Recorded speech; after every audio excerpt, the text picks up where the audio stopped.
Kita kemarin bicara tentang apa? Minggu yang lalu.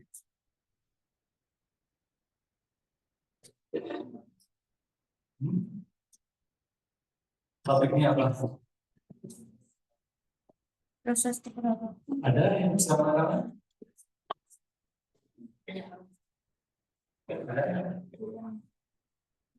Yang tidak masuknya bilang lalu pada saat lintas. Terus ada lagi yang tidak masuk?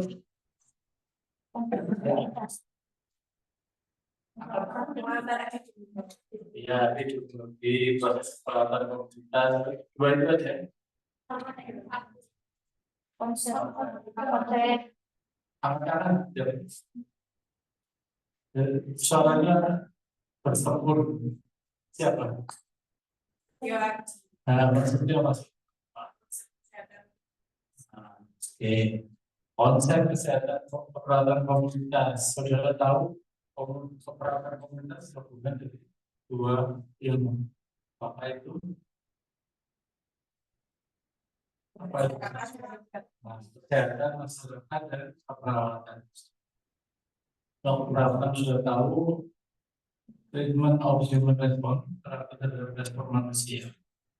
Manusianya ini baik, individu, keluarga, kelompok, ataupun misalnya. Nah, demografi ini berbicara dua-duanya, masyarakat sebagai populasi dan perawatan maupun dalam kesehatan masyarakat. Jadi saudara di perawatan komunitas itu subjek kajiannya adalah populasi. Itu yang menjadi titik tekannya. Nah, entry point-nya untuk mengenal karakteristik populasi, faktor determinannya, faktor penentunya, kemudian apa dampaknya, implikasinya, itu maka salah satu bekal yang adalah demografi. Lain epidemiologi. Misalnya, karena demografi itu apa? Demografi itu dari kata demos. Demos penduduk masyarakat. Perawatan kesehatan komunitas. Komunitas dalam bahasa Inggris, community artinya bisa kelompok, bisa masyarakat. Ada kalau saudara baca buku-buku literatur keperawatan, ada community dan masih ada public dan dua istilah ini hanya digunakan kata public satu sisi, yang lain adalah community. Public artinya kalau diartikan di Indonesia masyarakat, populasi, banyak orang, heterogen, itu ya. Tapi kalau community, ada buku yang membedakan pengertian public dan community. Community diartikan sebagai aktivitas kelompok, artinya dia memiliki kesamaan diri, homogen. Tapi kalau ada buku yang menyebutkan community dan public itu sesuatu yang sama, dicampur aduk dan tidak dibedakan, saudara sudah bisa mengerti makna bahwa public dan community dianggap sama. Yang salah. Kalau community apa contohnya? Kalau pengertian khusus diberikan publik, artinya pengertian community sebagai kelompok. Dia memiliki ciri kelompok kita, kelompok lansia, kelompok penderita tuberkulosis, kelompok penderita CF, kelompok penderita hipertensi. Artinya dia diikat kesamaan cirinya dengan salah satu penciri. Itu makna community health system, perawatan kesehatan komunitas. Kalau dibedakan komunitas, pengertiannya dengan publik. Tapi kalau masyarakat itu mungkin heterogen. Jadi misalnya heterogen, saya masyarakat RW, masyarakat desa, masyarakat kota, provinsi, NKRI misalnya negara mungkin artinya di situ satu RW aja, satu RT aja, ada yang lansia, ada yang balita, ada usia dewasa, ada yang sehat, ada yang post-stroke, ada yang kena jantung, kena diare, macam-macam. Nah itu ada yang disebutnya sebagai pasien pengertiannya heterogen. Jadi jangan bingung kalau saudara membaca buku perawatan kesehatan komunitas, ada penulis yang membedakan, ada yang menjadikan, yang membedakan berarti komunitas dianggap homogen, publik dianggap sebagai heterogen. Yang mencampur adukan pengertian publik dan politik tidak semuanya itu masuk. Oke.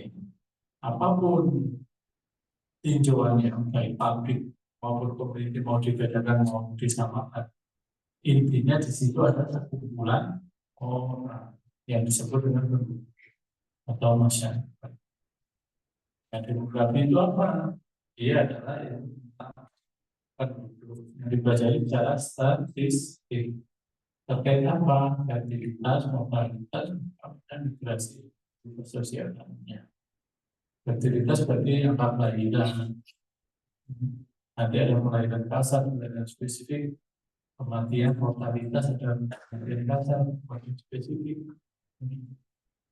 Pernikahan, perkawinan, migrasi ada imigrasi, ada yang keluar, ada yang masuk.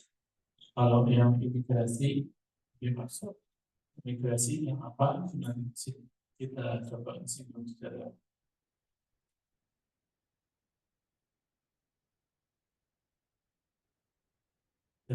global karena sifatnya mutlak. Kemudian mobilitas sosial, desa kota, nah semuanya ini nanti ada implikasinya terhadap kesehatan. Statistik, saudara sudah dapat statistik ya. Statistik itu bicara tentang peluang kejadian,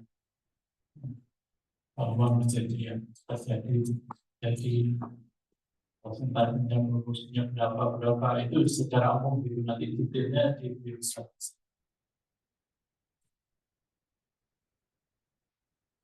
Secara tekstual ini dikatakan gambaran secara statistik dari penduduk dari tingkat 100 bulan ke 100 orang. Jadi lihatnya sudah persoalan.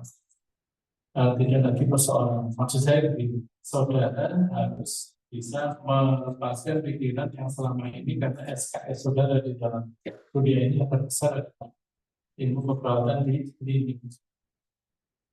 Saudara melihatnya manusia sebagai individu, sebagai sistem alam.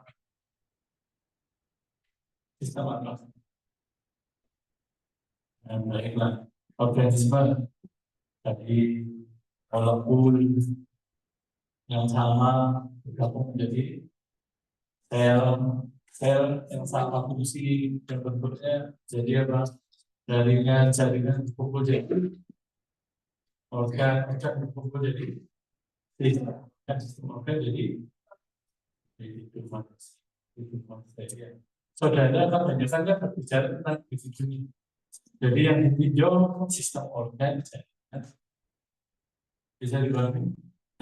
Nah, sekarang komunitas itu kumpulan dari individu yang saling berinteraksi. Ingat tadi pertemuan dari Pak Sudir, bisa dibanding. Nah, salah satunya lihat interaksi dan tingkah laku itu dipelajari secara statistik, maka disebut demo. Kalau individu kaitan interaksinya dengan lingkungan dan kejadian penyakit disebut epidemiologi.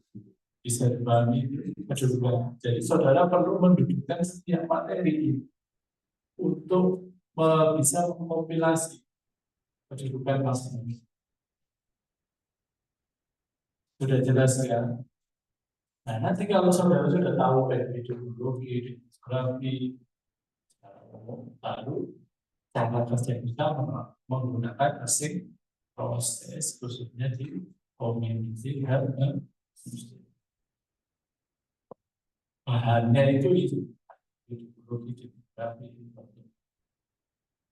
Tapi cara kerjanya nanti pakai asing proses, maksudnya community dan stakeholder assessment hingga evaluasi.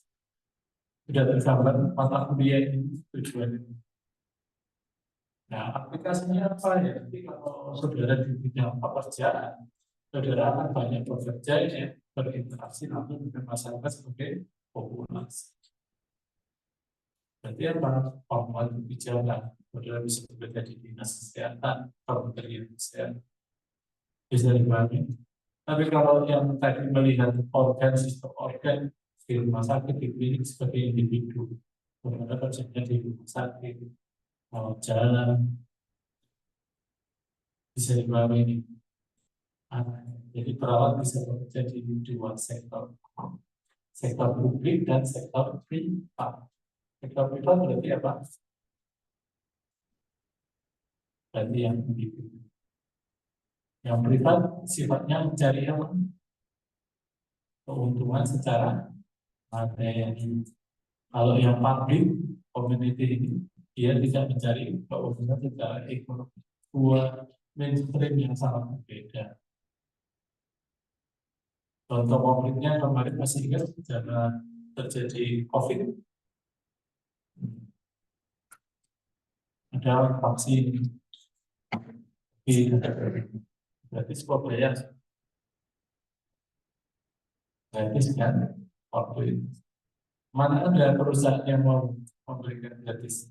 Ada, makanya di-cover oleh pemerintah karena itu sektor publik atau sektor masyarakat, bisa dipahami, direnungkan. Kalaupun dia sakit kemudian harus lewat ICU, ada juga digratiskan. Itu kejadian luar biasa di sektor kesehatan masyarakat itu perawatan kesehatan publik. Tapi kalau saudara misalnya ada orang yang sakit, misalnya appendicitis atau BF atau hipertensi, stroke, jantung, begini, rumah sakit gratis atau dia bayar? Pak ya, rumah sakit ngambil keuntungan di sini dan satu layanan obat, dua yang berbeda. Kenapa? Karena kejadian di masyarakat ini satu diintervensi, maka yang butuh banyak orang. Makanya vaksin kemarin konsepnya adalah community atau apa istilahnya kekebalan kaum. Jadi harus yang tercover vaksin itu 99% dari penduduk supaya terjadi kekebalan komunitas. Kalau yang kebal hanya satu dua, yang lain masih terjangkit, maka dia akan menjadi akhir penyebar penyakit. Bisa dipahami. Sehingga melihat kalau kesehatan masyarakat atau komunitas itu melihat kesehatan sebagai suatu investasi, tidak mencari keuntungan finansial secara mutlak langsung dapat, tetapi sebagai investasi.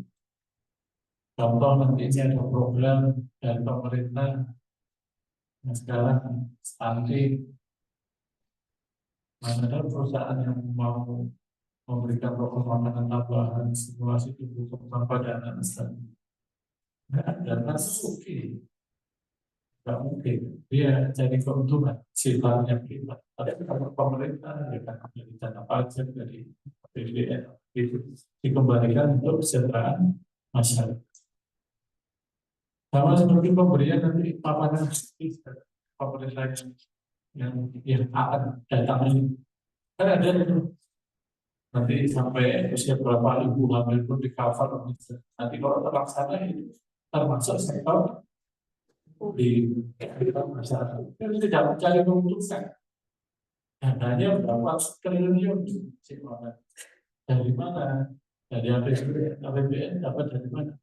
Dari pajak, dari hasil usaha milik negara, jualan minyak, jualan tanah, mungkin. Tapi nggak mungkin ada orang-orang karena kedua karakternya begitu.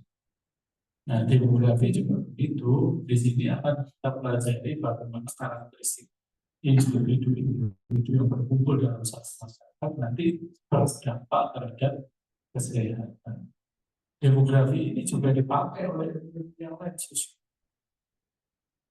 kesehatan masyarakat, ekonomi, budaya dipakai. Hingga nanti pemanfaatannya bisa dipahami.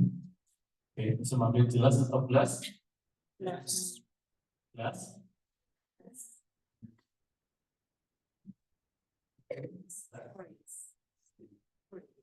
Paham ya? Paham ya? Ya, beda huruf tapi bedanya itu. Kalau paham itu kebenaran yang presentasinya sangat kecil. Paham. Kalau paham berarti sebenarnya benar-benar paham menguasai 100%.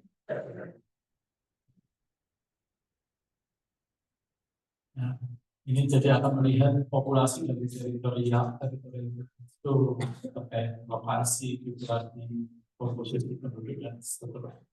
Jadi kalau melihat di sini ada sekumpulan orang, kayak saudara yang seumpama masyarakat, akan dilihat antecedentnya, faktor-faktor yang mempengaruhi sama prosesnya, kemudian dampak. Bisa dilihat dari pengertian demografi. Antecedent itu berarti faktor-faktor yang bisa mempengaruhi penduduk. Misalnya bencana, misalnya wabah, perang, apalagi itu faktor antecedent yang mempengaruhi. Kemudian ada kehadiran, kematian, migrasi berarti populasi. Nanti dampaknya apa untuk perubahan antecedent terhadap kesehatan. Karena kesehatan saudara itu kalau dibarat-baratkan di situ ada apa? Kesehatan, keperawatan, manusia, pelayanan, kesehatan. Nah, manusianya itu dari demografi salah satu karena dilihat sebagai populasi. Tapi kalau individu-individu ya belajarnya di KNP, pada lintas, jiwa, bisa dibahas itu. Nah, ini pengertian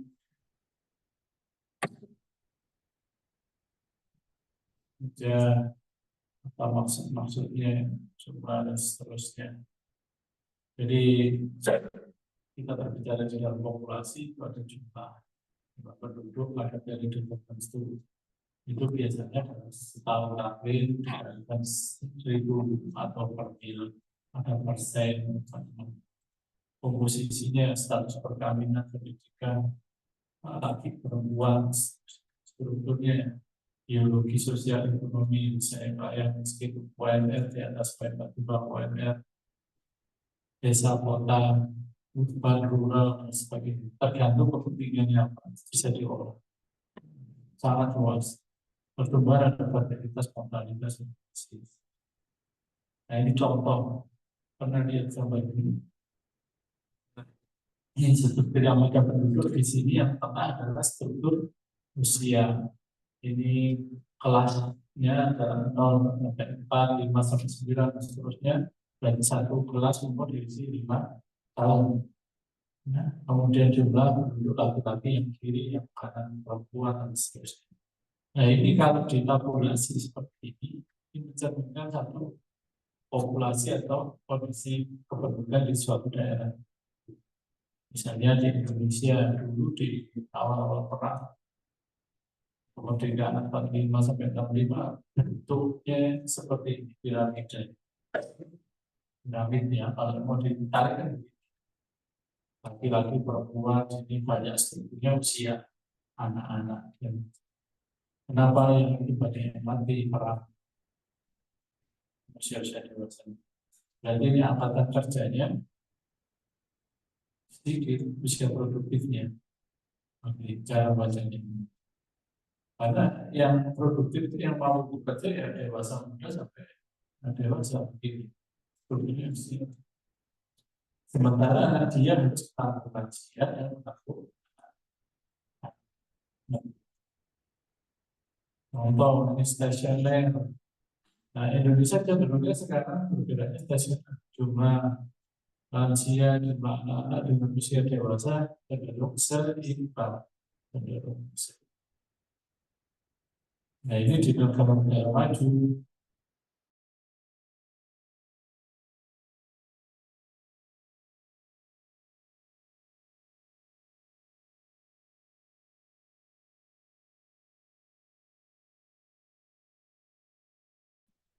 Sekarang kecenderungannya malah kawin, mau punya anak. Ini mesti ya. Jadi tua, tua ini yang dulunya, yang dulunya, yang dulunya di sini dewasa kan lama-lama tua. Nah, sementara yang dewasa muda ini yang dulu anak-anak, ini tidak sini. Sementara dewasa yang ini punya anak sekian. Nah ini bahaya kalau ikut seperti ini. Kalau ini dibiarkan terus, negaranya bisa bubar. Ya, ini kayak Jepang, dalam Finlandia, Swiss, Luxembourg, kayak begini. Mau punya anak. Namun kelamaan ini habis mati, hanya semakin kecil jumlah penduduk.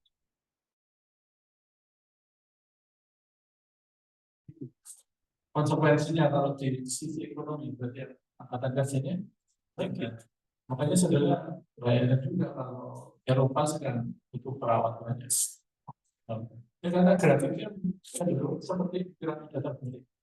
Kalau ini kan piramida ini, piramida terbalik begini. Usia tuanya jauh lebih banyak. Jepang juga begitu. Dari sisi kependudukan banyak. Apalagi yang mengajar di perawat kan begitu banyak. Nah, sekarang besar-besar kan di Austria, Jerman, itu perawat betul banyak. Karena demografi itu berbeda yang sudah diskusi.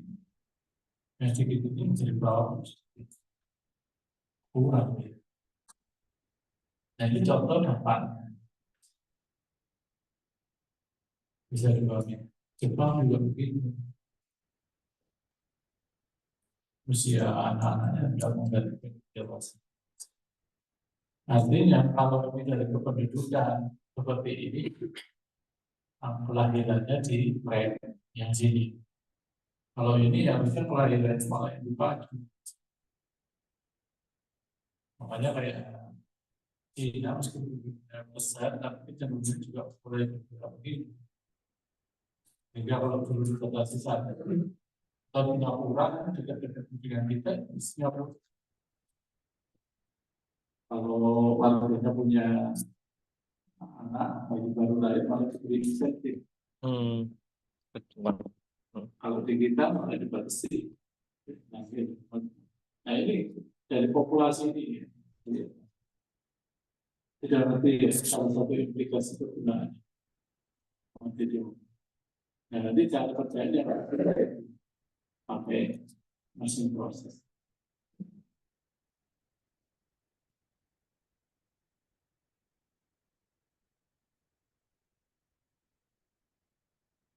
Oke, seperti kuantitas itu dalam daerah, kuantitas berarti jumlahnya jadi sempat yang mati berapa itu lansia distribusinya kalau Indonesia penduduk distribusinya rata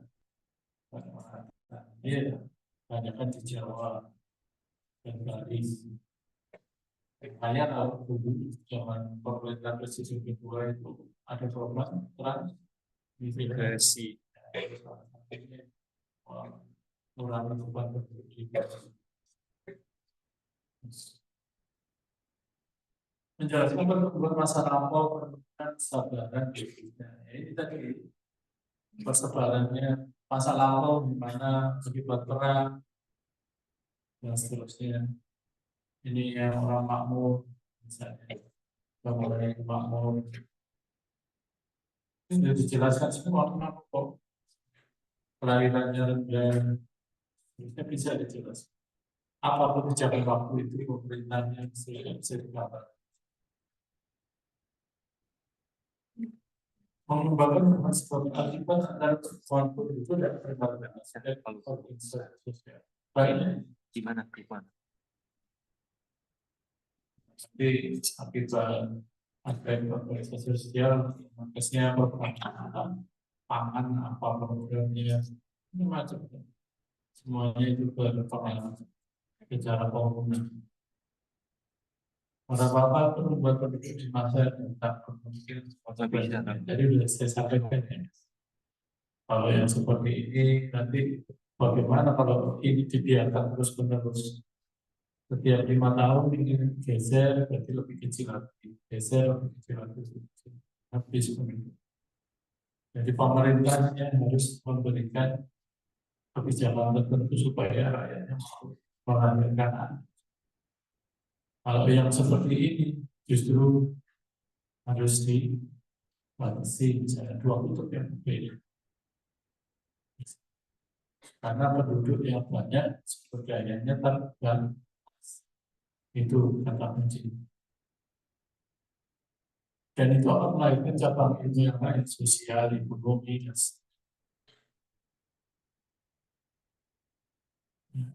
sehingga manfaat perang ini adalah cara pembangunan untuk lebih bisa memproyeksikan kebijakan apa yang tepat.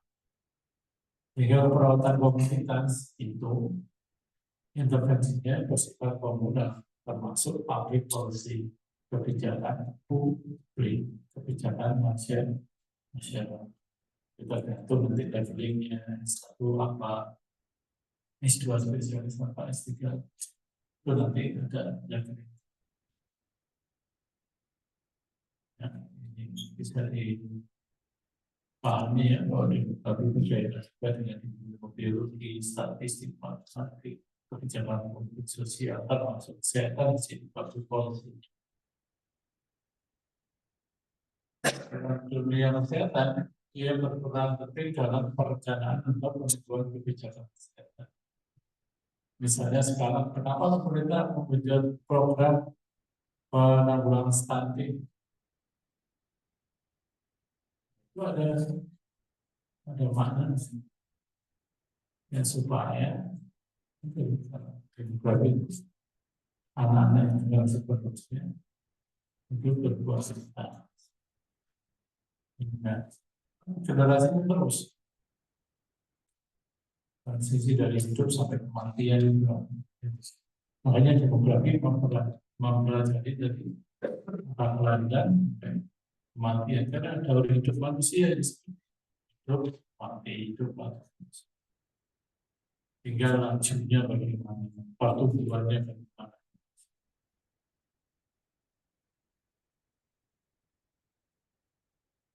Ini fertilitas, mortalitas.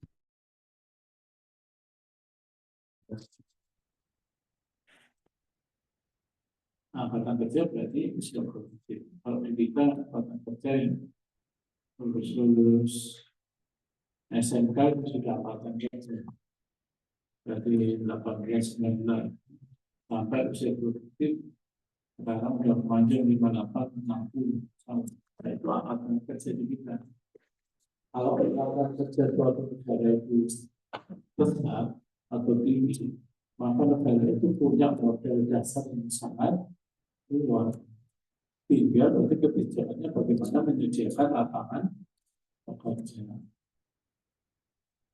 Kalau angkatan kerjanya itu dapat kerja semua berproduksi, maka angka ketergantungan akan rendah. Anak, bayi, dan orang lansia ditanggung oleh angkatan kerja Indonesia produktif.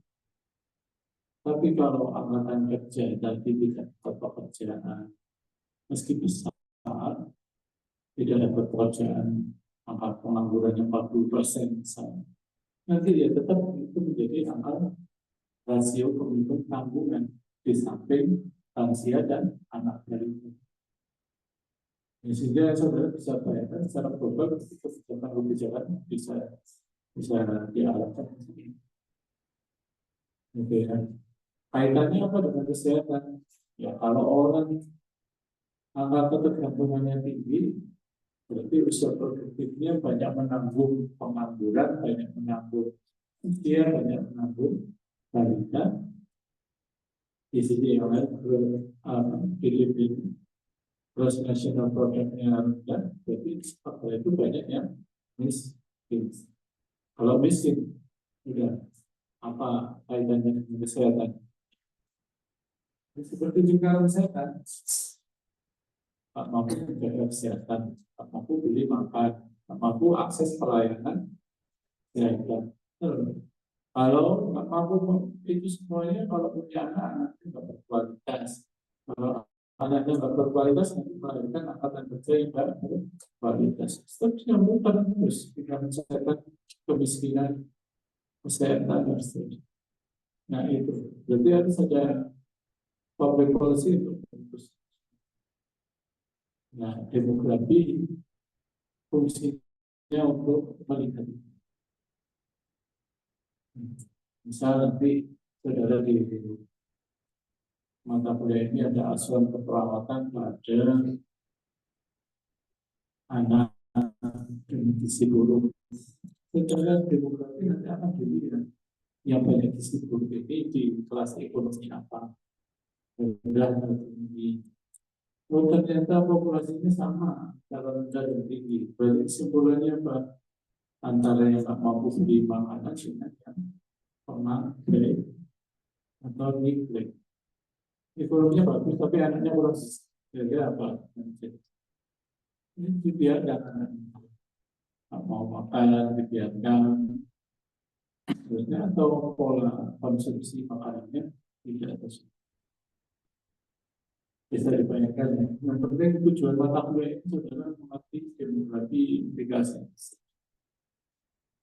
Kalau detailnya nanti bisa tambah nanti kalau S2 seterusnya. Ini hanya dasar atau pengangkat pertama.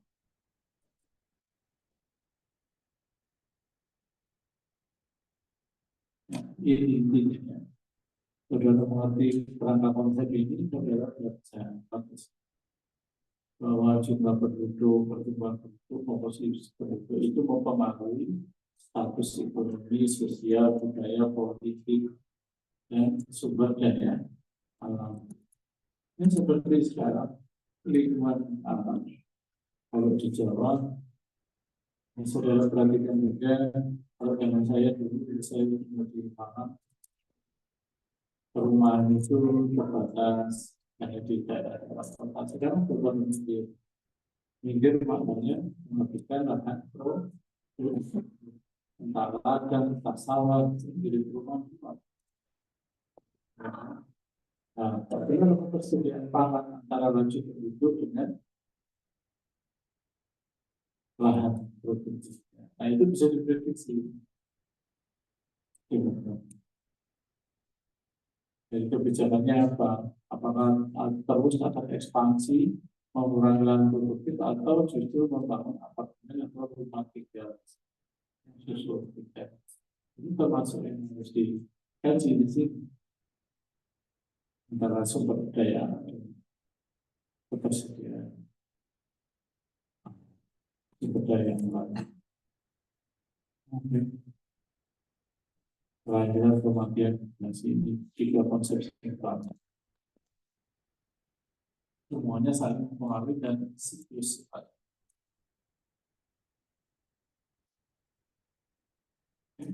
Transisi demografi, ini angka kematian, angka kelahiran, korelasinya ada 4 fase. Nah ini kelahiran dan kematian tinggi. Oleh berarti tidak terkendali kematian bervariasi.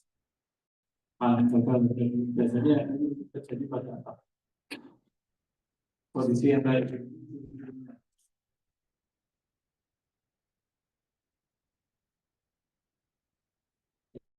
tidak terkendali kematian, pada kondisi parah, kondisi yang wabah, bencana, semuanya tinggi, baik kematian maupun kematian. Kematian turun, akibat angka kesehatan naik, penemuan obat, tapi yang lainnya tetap ada pada tempat ini. Sehingga pertumbuhan penduduknya meningkat. Nah ini di negara kita mungkin sekitar 70 sampai 90-an. Walaupun negara kita pada periode itu, tapi 2000-an sudah seperti ini. Yang ketiga, pelayanan kematian juga trennya cenderung turun juga. Meski tetap tinggi, tapi cenderung turun dibandingkan periode. Nah ini yang stasioner tempat. Nah, ini kalau digambarkan di dalam apa namanya, di dalam piramida penduduk ya, mungkin tadi apakah piramida atau stasioner, apakah piramida konsekuensinya. Oke, ini sama di dunia penduduk besar, tingkat pertumbuhan tinggi. Ya sebetulnya saudara di Indonesia kalau jumlah penduduknya sekarang berapa di dunia? 3 atau 4 atau 5. Yang pertama siapa? China, India, Indonesia itu seperti itu. Kualitas penduduk, nah kualitas diukur dengan indeks pembangunan manusia atau angka usia harapan hidup dan seterusnya. Itu akan menunjukkan. Kemudian angka kelahiran, angka kematian baru lahir, dan persebaran tidak pasti kita ini semakin luas, kayak di kita semakin sulit seperti itu. Tapi kalau negara kontinental sebenarnya cuma ada itu tempatnya. Tapi kalau ada pilihan sumber daya yang lebih baik, manusiawi orang juga seperti ini rumus-rumus ya, intinya saudara bisa cermati saja pertumbuhan penduduk pada tahun T. Misalnya sekarang kita mau memprediksi tahun 2030 penduduk Indonesia berapa, jadi P 2030 jumlah penduduk tahun dasar di tahun ini, kemudian jumlah kelahirannya berapa pada tahun mau berarti kematiannya berapa. Data-data ini bisa dapat dari mana? Yang bisa dari dinas kependudukan atau di pusat statistik. Bisa dilihat.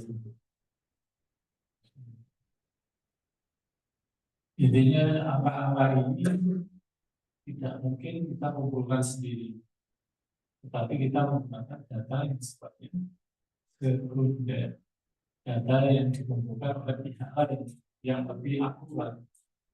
Untuk melakukan lebih ini butuh waktu lama pada seperti itu dilakukan oleh negara, ya kan? Makanya kalau ada sensus, survei apa kesehatan itu semuanya kita wajib untuk berpartisipasi memberikan data dengan tepat supaya hasilnya apa? Akurat. Kalau akurat, analisis kebijakannya tepat. Nah ini kalau angka kelahiran ada angka kelahiran kasar, angka kelahiran spesifik. Angka kelahiran kasar itu definisinya bayi lahir hidup setiap dalam 1 tahun.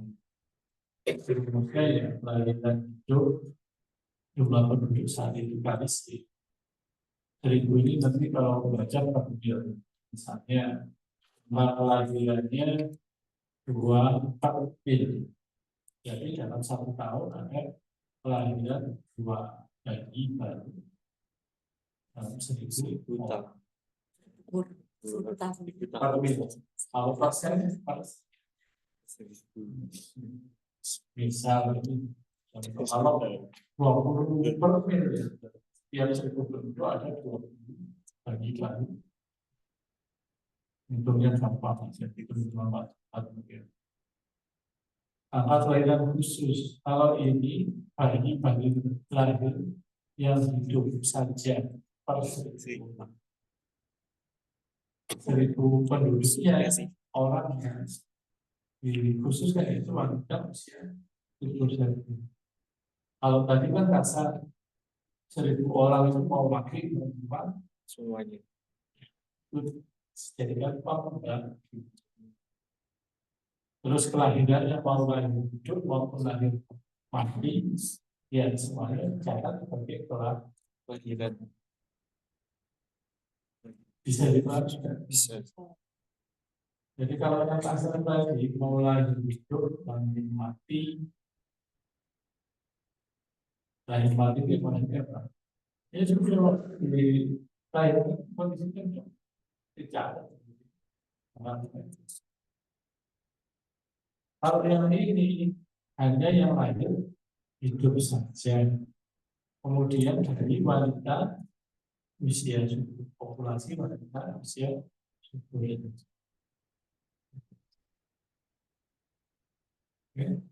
Ya, kematian juga begitu, kematian kasar, kematian khusus. Kalau yang kasar ya, semuanya ada yang masih dapat. Tapi kalau yang kematian khusus, ya, yang lansia mati berapa dari itu. Tergantung apa kematian menurut usia dewasa, anak-anak, pembagiannya yang perlu kematian khusus yang khusus bagi itu ada indikator sendiri ya kan? Dan ini lebih umum digunakan daripada angka kematian usia dewasa lansia, tapi yang baik ini untuk menjadi patokan kualitas suatu negara. Nah, menunjukkan derajat kesehatan masyarakat atau pelayanan Kesehatan. Nah, yang ini aplikasi yang kekinian dari demografi.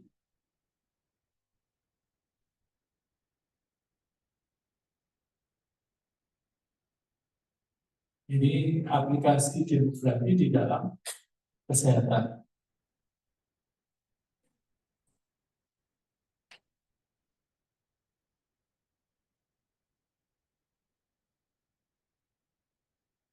Ya. Ini websitenya dscopel.com, ini dari USA. Mereka, kalau kita mau lihat Indonesia demografinya seperti apa,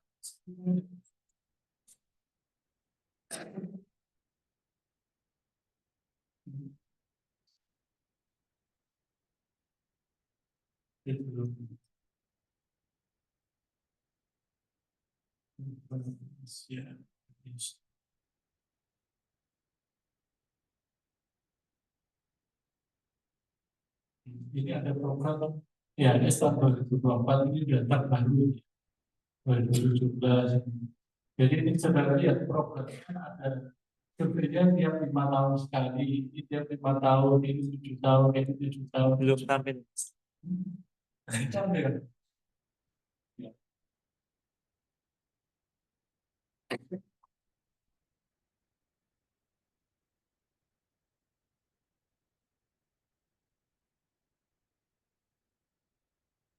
Ya.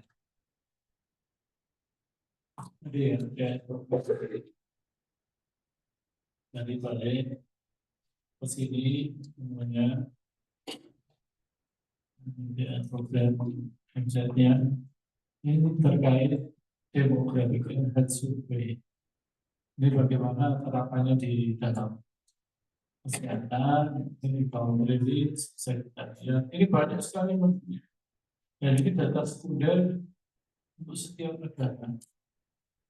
Negara yang ikut anggota ini biasanya negara-negara yang under developing. atau ada kebutuhan di sini. Saudara kita dibahas datanya Amerika, Australia, Singapura aja kan, Oke, gitu. kemudian Indonesia masuk di sini.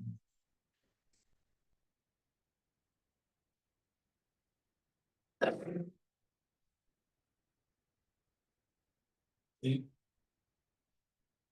datanya terkait apa aja. Malaysia sudah ada program ini.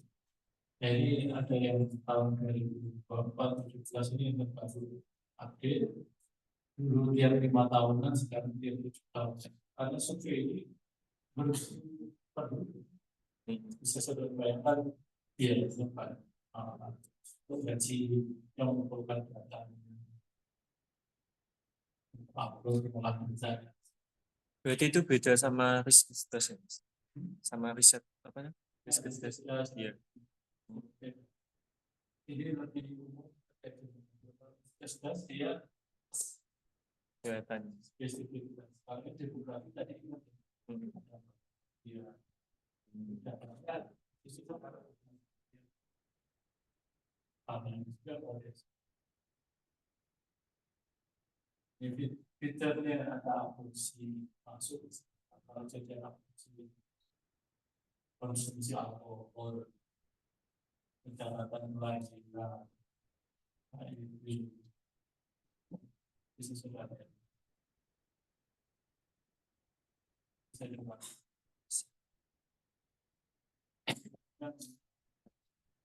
Definisi apa?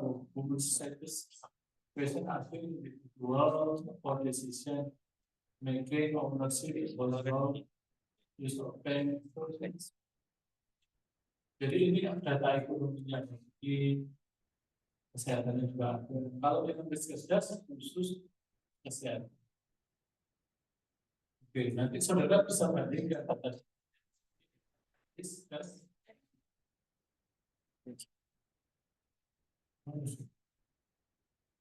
Mau diskus kan?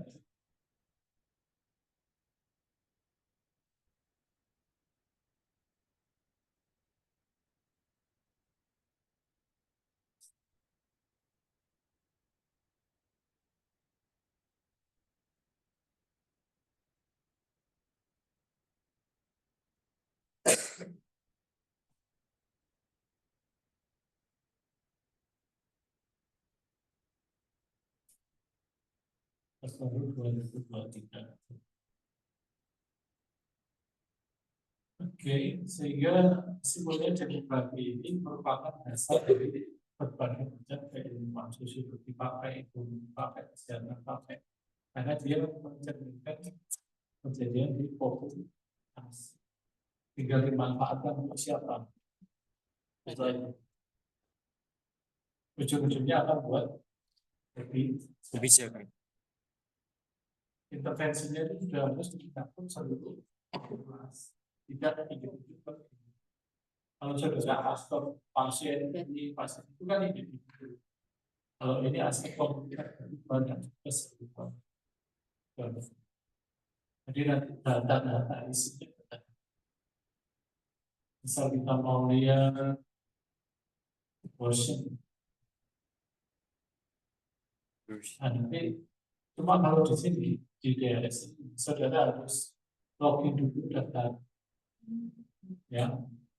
Kalau belum registrasi, saudara registrasi dulu. Habis. Ya.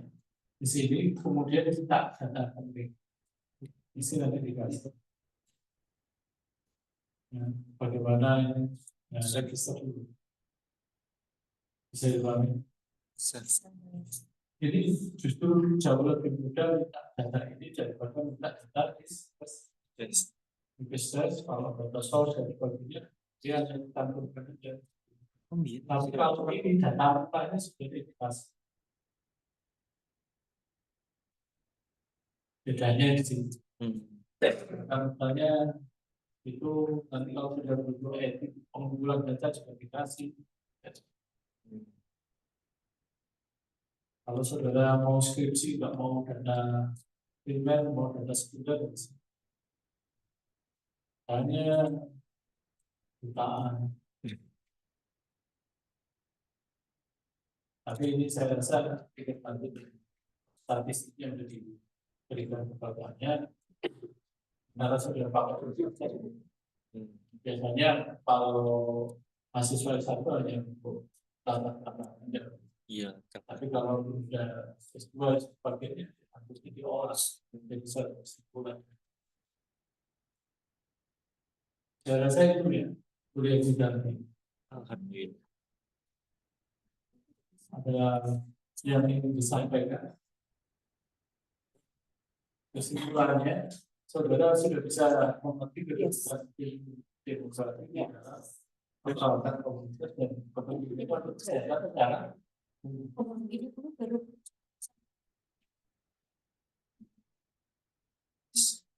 Oke. Ada pertanyaan?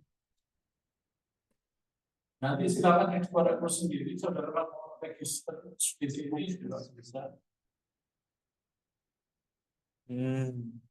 Kalau saya sudah register, Oh iya. bisa apa. Bentar. Juga guys. Emang iso. apa? Emang terpotong. Enggak iya. Kan deh pemasak apa? Siapa? Iya, betul. Terima kasih. Nah ini nanti Temukan ini ada solusi. datasetnya macam-macam. Ini perlu ditanya tinggi. Saudara mau minta data apa? Di project saya kemarin.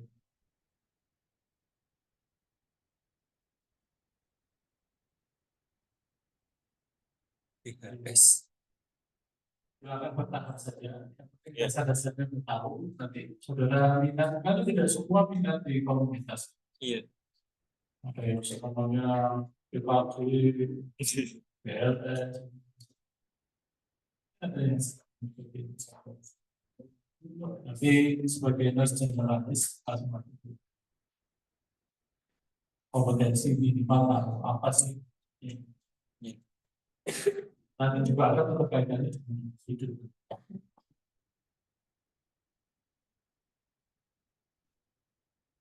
Oke, kalau sudah tidak ada, ya bisa diakhiri. Yes.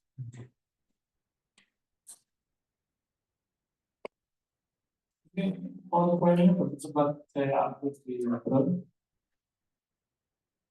Mau dipilih atau